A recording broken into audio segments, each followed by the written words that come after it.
In today's video, I know I've been all over the place. Your girl's been busy. I have an excuse every video, but I'm telling the truth.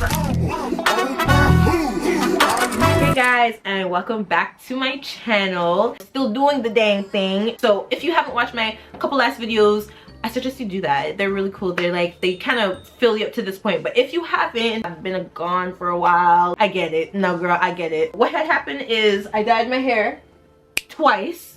Yeah. Did I even make a video about it? No. I cut my hair not once but twice, and here we are. So on this lock journey 2.0, this last video I did is things I wish I knew, like what I was going to expect when cutting off my lock extensions, and this is what I wish I knew altogether, like advice I wish I had before even getting locks to begin with. Okay, because not that I didn't do my research, because I definitely did, but even watching something and then going through it yourself is always going to be different. I know people watch my video to kind of get a grasp of what it's like, because I'm as honest as I can be from my personal experience, but when you go through it, it will still be different, because there's nothing like feeling and going through the experience than it's like kind of just like thinking about it. So let's just get into it, because even though I did my research, it really put me into the loop. Like, let me tell you about it. This is kind of like a, I wish somebody who had locks told me, like, girl, this is what to expect. I wish I had me for me before you get them locks. I'm not only talking about lock extensions, I'm talking about locks in general, because I understand locks are a new trend. I would say the trend is kind of dying off now, but there was a point where everybody was locking up. I know you've seen it. Everybody was locking up, and this is just advice I wish I had. Advice number one is know how much you're willing to spend on maintenance. How much are you willing to spend approximately a month to maintain your hair? It's not the same as like buying hair and doing different hairstyles, like getting single braids or getting a wig, because those fluctuate a lot. This will be more consistent in what you're spending, so you need to evaluate what would be worth it and stick to that. I remember in my very first videos, when I was looking for a loctician, in the back of my mind I was like, I don't want to pay more than like $70 for a retwist. Yes, I was saying that. To pay maximum $75. I'm not asking them to style or wash my hair at all, so I'm thinking that like 60, maximum 75 was being nice. Am I wrong? Am I wrong? Please let me know in the comments. For a retwist, like no wash, no nothing, like just the plain retwist, in my mind $70 is what I thought was reasonable. And obviously now I understand that's not necessarily it, because the product, if you're going to a location, if they're doing a wash, all of those come into factors. So definitely I wasn't finding a retwist for $70, but once you compare and contrast and adjust, you will find somebody that's worth it in your ballpark. Okay, you can't just go to anybody, because there's opticians out there that will not do the job right. They didn't do their due diligence, and what I mean by that is, like, I'm not saying they didn't like teach themselves. I'm saying like they didn't do the work to make sure they're doing things correctly. It is so easy to do things wrong or to get the wrong advice from locticians who just like want your money. Like if they say, yeah, come back every 2 weeks for a retwist, red flag. If your interlocks are starting to look like branches, red flag. I could go on and on, but that's not what this video is about. What my advice would be is to get a price in your head, do your research, compare and contrast, get a price, and then find somebody that does that and stick to it. Also try different locticians. You may even jive with a loctician more than another, and it's all about the experience. It really is. And you're here for service, but it's also about the experience and how much you enjoy that experience. If you go to a loctician and they don't talk to you at all and that makes you uncomfortable, maybe don't go back. But if you go to a loctician that has great conversations, remembers the things they tell you, and you just genuinely have a good time, maybe that's the one for you. Look around, shop around, and don't be afraid to do that. Another advice I would give is know your non-negotiables. What I mean by that, what do I mean that? If you're not super picky, then you don't have any non-negotiables, That's okay. For me, when I was looking for a loctician, I didn't want to travel over an hour to get my hair done. It was not gonna happen. I didn't want to do that. That was one of my non-negotiables. I didn't want to spend more than X amount to get my hair done, and that's not including tip. If I chose to get a style or whatever the case may be, that's my choice, and if I knew that was extra, that's a conscious choice. Another non-negotiable, I would say, what grew into my non-negotiable was a wash. I really would prefer a wash, especially going to a salon. I would definitely prefer getting washed. I understand if you go to a loctician who works from their house, they may not be able to provide that service. I wouldn't say it's like a non-negotiable. I would just prefer if they did provide a wash. Like if I have 3 locticians and 1 out of the 3 provide wash, I'm probably gonna go to that one. That's just me. Instead of saying non-negotiables, I would say preferences. Know your preferences, not necessarily your non-negotiables, because I would say like a wash is just a preference. It's not a must for me. But my non-negotiable, like, I did not want to travel more than an hour. That was just me. I wasn't gonna do that regardless, so that's not a preference. I'm not doing it. Another advice I wish I got was like, there's not a lot of brands out there that provide lock hair care or like lock hair products, right? Stick to a brand. I wish I had my regimen a lot sooner, and maybe not like 6 months in. I was in the mindset that I was gonna try it all, even though there's not that much for specifically locks out there to begin with, and a lot of that stuff is not even good for your hair. Like, a lot of that stuff will give you residue or dry out your hair. Like, I don't even necessarily recommend it unless it's highly rated to begin with. Stick with like your loctician's products, because they most likely make it from hand and it will be good for your hair. It's going to be the same stuff that they're using for their retwist. But I was just in the mindset of trying it all. I don't even recommend, like, I don't recommend you do that.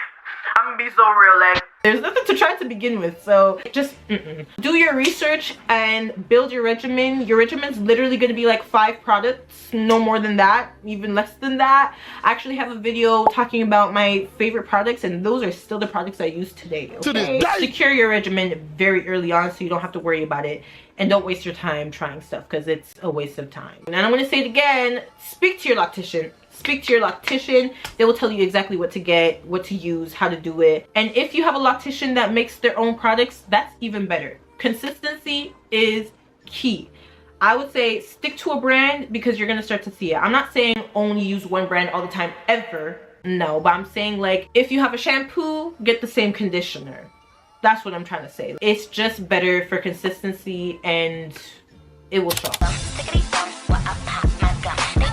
Now we're getting into the nitty-gritty. This is before you even get your locks, okay? Choose your method and be wise, okay? Definitely have a consultation with a loctician if you can, for sure. 1 or 2 even. Get a second opinion if you must. Comb coils, crochet, interlocking, palm roll. Choose a method in which you want to get your locks done. Do it to your hair type. I'm not saying like you could do any of these with any hair type, for sure. It's not that you can't switch it up, but just know what you want to start with, because that's probably what you're gonna stick with. Not that you can't switch it up. I even encourage like switching it up when needed. If you need to interlock after you've been comb coiling for years, do that by all means. But also try to choose one that is the best for your type of locks and for your hair texture. I necessarily wouldn't suggest comb coils for someone who has very loose and fine hair, because it will come out. It's going to take 10 times longer for you to lock up than it would if you chose another method. And that's just advice. I'm not a loctician though. I'm not a loctician. This is just the advice I have from having locks myself. I've also had siblings who tried to lock up and who had the same experience. Like, they got comb coils and the comb coils came out because their hair was just so fine. It didn't hold at all. It just looked like ringlets, and then it came out because of the type of hair they have, and that's just that. It was just that. So I definitely suggest talking and consulting with a loctician first and foremost, and just understanding your hair type in which way you would want to lock your hair, because also the different ways you lock your hair is going to make your hair look different. If you get interlock, it's going to be a tighter lock than it may be when you palm roll it. Yeah, So just be aware of that. If you interlock every now and then, it's not going to be that big of a difference. You're not going to really see it like that. But if you choose to interlock and then all of a sudden palm roll or vice versa, you might see it more. It might be a little more obvious. Another thing is I don't know why I thought this, but I thought that you could like choose your parting. What I mean by that, how many times am I gonna say that? If you grew out your hair long enough that you could switch it up. That is not the case. You cannot switch up your parting after you've done your parting. If you started with boxes, you gotta stick with boxes. You can't go to triangles from boxes and vice versa. I see some crazy partings. It looks cool, but I don't suggest it. I do not suggest superfine. I see like they were like very, if I could find a picture, I'm gonna put it up. And I tell you, I looked high and low, couldn't find it. And that is just going to take forever, and it's going to be very complicated. It will never look like that again, not consistently at least. It's going to be B-I-T-C to maintain that. Like, and that loctician should have told them. They should have been like, realistically, it's cute, but realistically, it's not a good idea in the long run, because you won't always be able to find a loctician to be able to do that. Like, you could be going to a loctician for years, but what happens when you're 50? What happens then? I don't know. That's all I thought about when I first saw it. I was like, oh, this is cool, but very hard to maintain. And in my opinion, like, people get locks to be low maintenance. So you were just like overcomplicating something that doesn't need to be this complicated, like, in my humble opinion. Okay, another one I would say that I didn't write down is choose how you want, but this is just obvious. How you want to start your locks is completely up to you. Doesn't matter in the long run. It will not matter in a couple years from now how you started your locks. So do it whichever way you want to do it. You want to start with lock extensions? Do it. You want to start with 2-strand twist? Do it. You want to start with crochet? Do it. Because in a couple years, when your locks matured and you've grown out your hair, it won't matter. It won't matter. You won't be able to tell.